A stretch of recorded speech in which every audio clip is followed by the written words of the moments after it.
अस्सलाम वालेकुम एवरीवन। मेरा नाम मोनिस उस्मान है और मैं आपको खुशामदीद करता हूँ एक और टॉपिक में on how to build a micro PL business with Daraz in Pakistan. आज का जो हमारा टॉपिक है वो है फाइनेंस।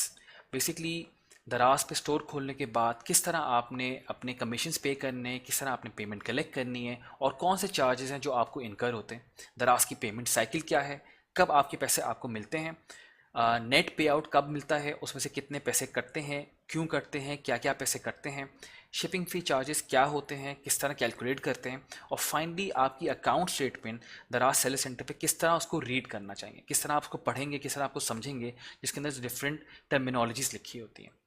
तो शुरू करते हैं। सबसे पहले दराज की फ़ीस को अंडरस्टैंड कर लें कि किस तरह की फ़ीस दराज आपको चार्ज करता है। दराज में 3 किस्म की फ़ीस हैं, चाहे आप सेलर फुलफिलमेंट बाय सेलर पे काम करें या फुलफिलमेंट बाय दराज पे काम करें, आप पे ये फ़ीस इम्पोज होती है।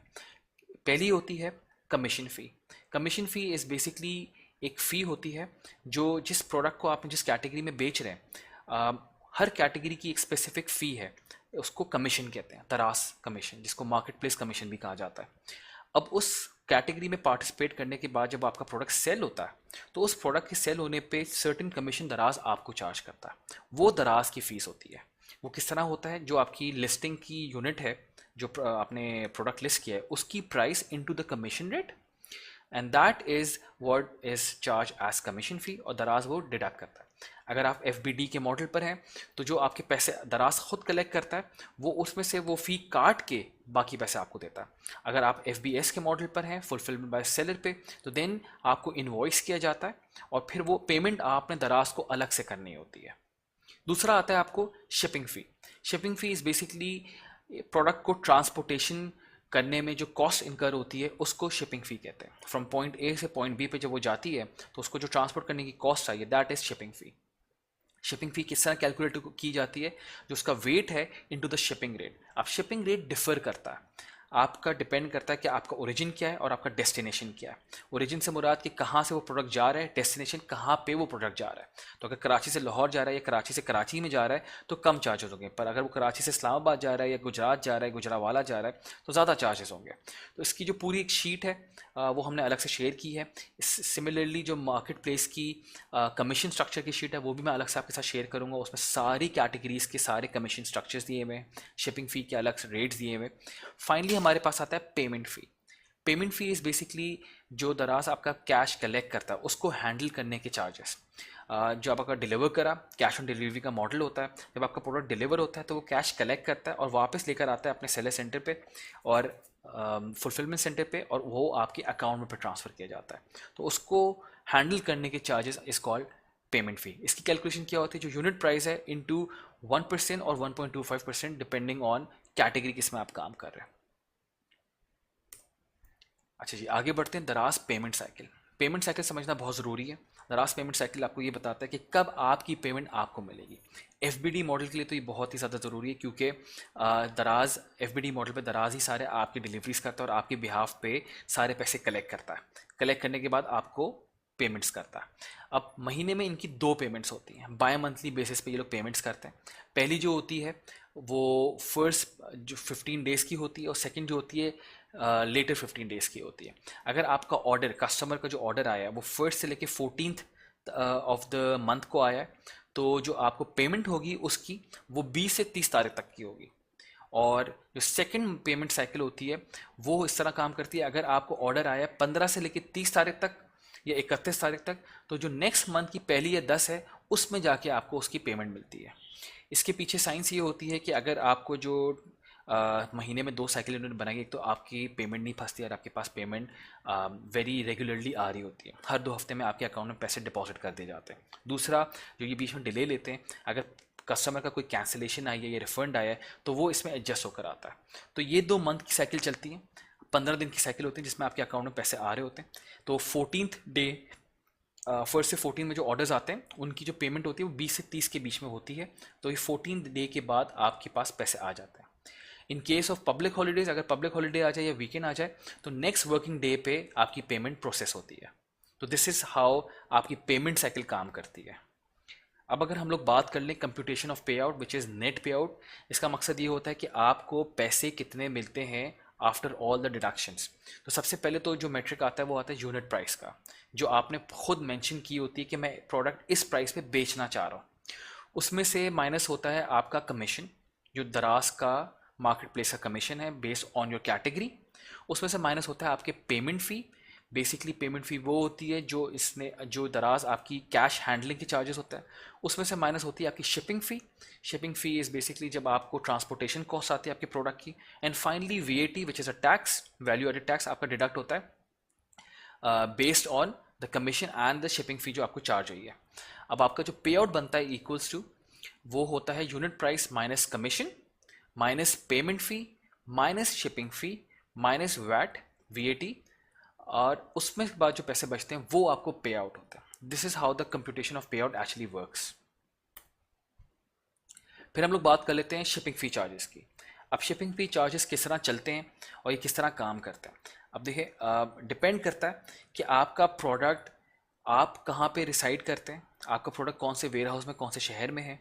कराची, लाहौर, इस्लामाबाद में वेयर हाउस होने का फ़ायदा ये है कि आप अपना प्रोडक्ट जो है तीनों वेयर हाउस में रखवा सकते हैं। इससे बायर को शिपिंग फ़ी कम चार्ज होती है। जो बायर को शिपिंग फ़ी चार्ज होती है FBD के मॉडल में, वो डिपेंड करता है कि उसका वेट क्या है, उसका साइज़ क्या है, उस पर वो डिपेंड करता है। दराज जो भी खुद से डिलीवर करता है उस पर आपको शिपिंग फ़ी चार्ज करता है, पर वो शिपिंग फ़ी जो चार्ज होती है वो कस्टमर को चार्ज होती है। जब आप अपना प्रोडक्ट अपलोड करते हैं FBD के मॉडल में, तो वहाँ पे आप शिपिंग फ़ी नहीं डालते, आप सिर्फ यूनिट प्राइस डालते हैं, और यूनिट प्राइस के ऊपर शिपिंग फ़ी दराज खुद चार्ज करता है। और वहाँ पे जो बायर होता है, बायर को एक्चुअल प्राइस के ऊपर शिपिंग फ़ी लग रही होती है, वो उसको देखता है, एक्सेप्ट करता है, और वो शिपिंग फ़ी विद बायर पे करता है। सेलर को पे नहीं करनी पड़ती है, बायर को वो चार्ज होती है। डिपेंड करता है उसका वेट कितना है, डिपेंड करता है उसकी डेस्टिनेशन कितनी है, दूर है, करीब है, कहाँ से जा रहा है, कहाँ को आ रहा है। नीचे मैंने एक सैम्पल बनाया है, यहाँ पे ये आपको बता रहा है कि डेस्टिनेशन कराची है, यानी जाने वाली जगह जो है वो कराची है, लेकिन ओरिजिन कहाँ से वो चल रही है। कराची से अगर चल रही है और उसका आधे kg का वेट है तो वो 45 रुपीज़ का चार्ज पड़ेगा। पर अगर वो कराची ही जा रही है और कराची से चल रही है और उसका वेट 10 kg है या 10 से 18 kg है, तो जो चार्जेस होंगे वो 429 रुपये। इसी तरह अगर वो जा रहा है कराची फ्रॉम सखर और उसका वेट है 1 kg, तो 109 रुपये आपको चार्ज पड़ते हैं। तो this is how the shipping fee charges calculate. लेकिन हर सिटी का डिफरेंट रेट है, उसके लिए एक पूरा शिपिंग फ़ी रेट चार्ट मैंने बनाया है, वो अलग से आपके साथ शेयर करेंगे।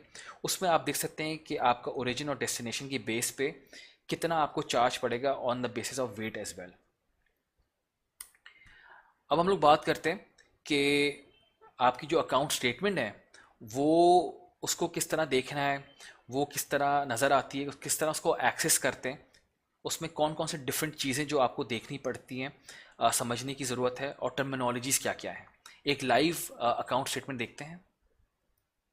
दराज सर्विस सेंटर पे आप लॉगिन करते हैं। लॉगिन करने के बाद आपके पास यहाँ पे टॉपिक आ रहा होता है, लेफ्ट हैंड साइड पे आपके मेन्यू में आ रहा होता है फाइनेंस। आप फाइनेंस पे क्लिक करते हैं तो आपके पास ड्रॉप डाउन में अकाउंट स्टेटमेंट्स आता है, ऑर्डर ओवरव्यू और ट्रांजैक्शन ओवरव्यू आता है। आप यहाँ से सेलेक्ट करते हैं account statements. Account statement select करने के बाद आपके पास पीरियड आ जाता है कि कौन से ड्यूरेशन का आप देखना चाह रहे हैं।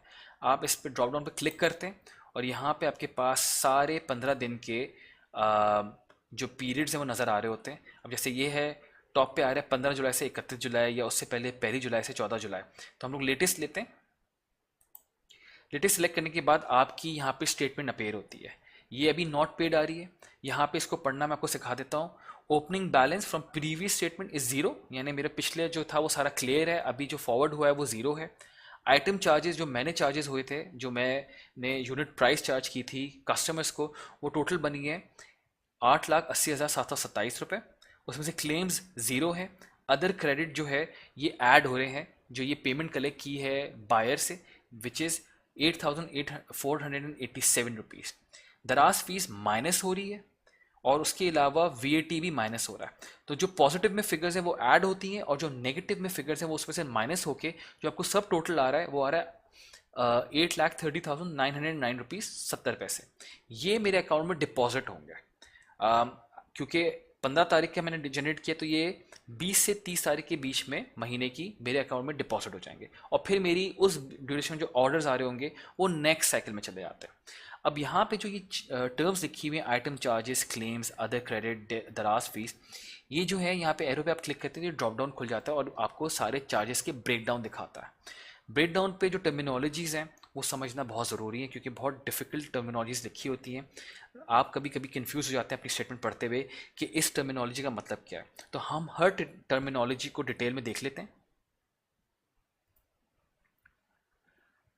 सबसे पहले आपका जो ऑर्डर सेक्शन है वहाँ पे आपके पास डिफरेंट किस्म की टर्मिनोलॉजी आती है। आइटम चार्जेस आते हैं। आइटम चार्जेस इज बेसिकली सबसे पहला आता है वो आता है आइटम प्राइस क्रेडिट। ये बेसिकली वो चार्ज है जो आपने खुद सेट किया था डिलीवर्ड आइटम पे और ये आपके बायर से कलेक्ट किया गया है। तो आइटम प्राइस क्रेडिट जो आपको मिल रहा है ये एग्जैक्टली वही होता है जो आपने सेट किया और बायर से कलेक्ट किया।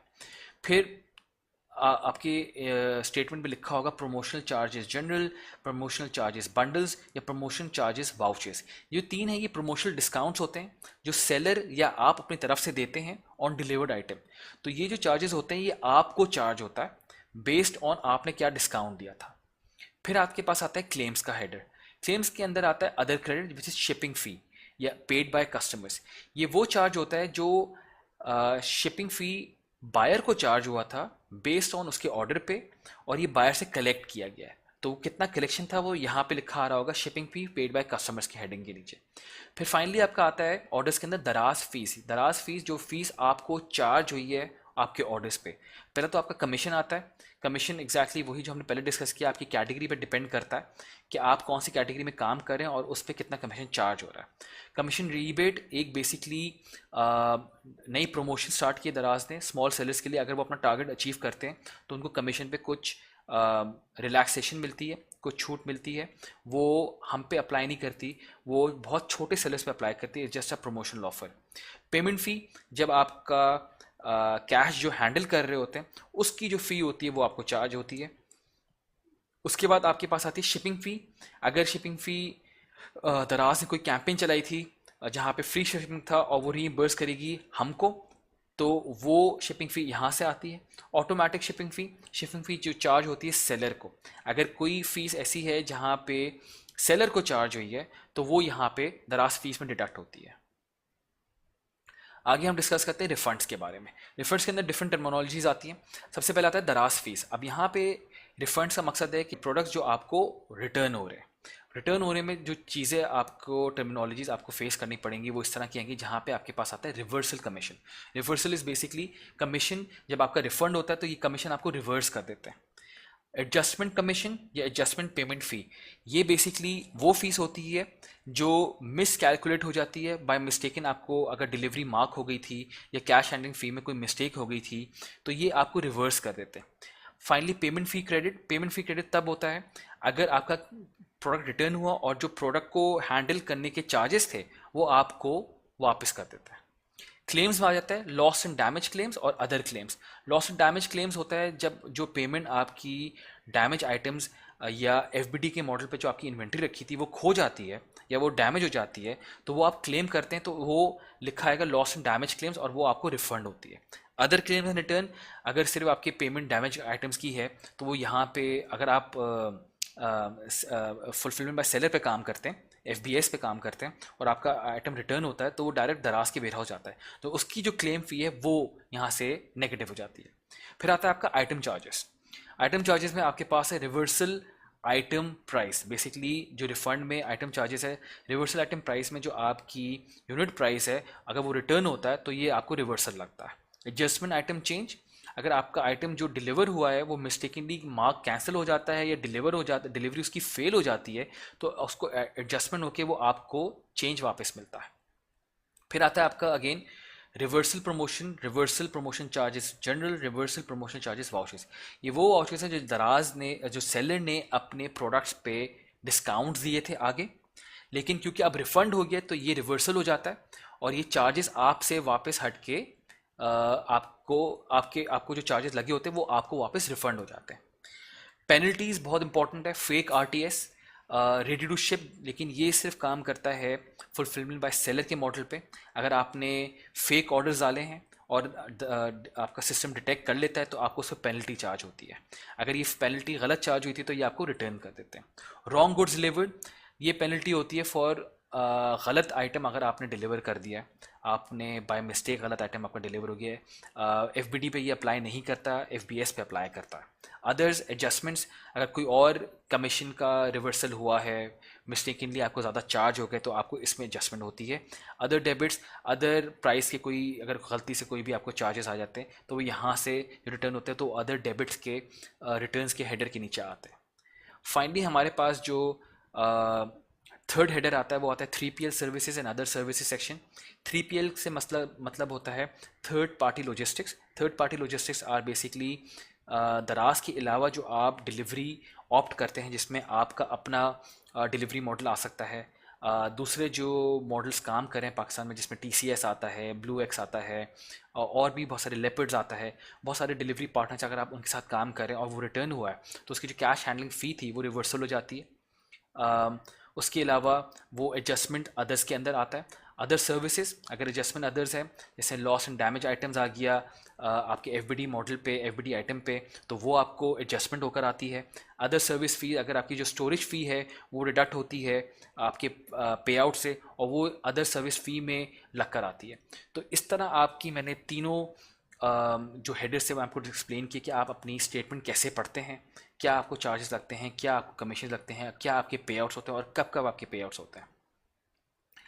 Thank you very much. अगर आपके कोई सवाल हैं तो you can get in touch इसी कम्युनिटी के थ्रू, और मैं आपके सवाल को जवाब वहाँ पे दे सकता हूँ।